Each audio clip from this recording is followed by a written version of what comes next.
السلام علیکم جی ناظرین، آج ہمیں کچھ باتیں کرنی ہیں پی آئی اے کے بارے میں جو 2 دن پہلے فروخت کر دی گئی۔ 1954 میں اس کا قیام جو ہے وہ عمل میں آیا تھا، اور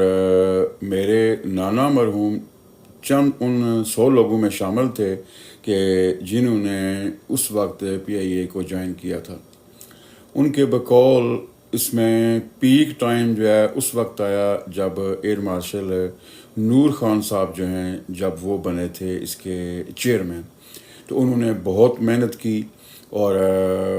وہ جو ٹائم تھا ان کا نور خان صاحب کا، اسی زمانے میں یورپ میں ایک اچھی ایئر لائنوں میں جو یورپین ایئر لائنز تھیں ان کے ساتھ ہی پی آئی اے کا بھی شمار ہوتا تھا،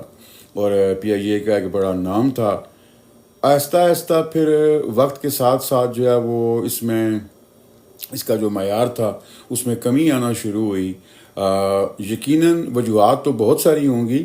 لیکن ایک چیز جو ہے میں آپ لوگوں کے ساتھ شیئر کرنا چاہوں گا، مجھے یاد آ گئی کہ غالباً 2000 میں نے سنا تھا ایک پی آئی اے کے ملازم سے جو امریکہ میں نیو یارک میں آئے ہوئے تھے وزٹر، تو انہوں نے مجھے بتایا تھا کہ نیو یارک ٹرائی اسٹیٹ ایریے میں کم از کم ایسے 100 سٹور ہیں پاکستانیوں کے جہاں پر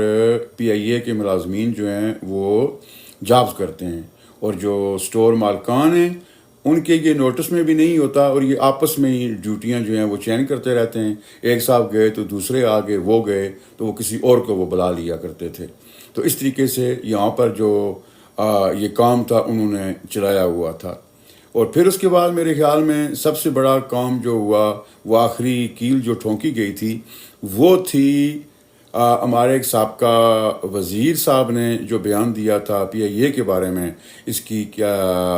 پائلٹس کے بارے میں، اس نے میرے خیال میں سب سے زیادہ اس کا جو ہے وہ نقصان ہوا، اور بالآخر 71 سال کے بعد جو ہے اس کا خاتمہ ہو گیا، جس کا ایک بحثیت پاکستانی کے آپ لوگوں کی طرح مجھے بھی بہت دکھ ہے۔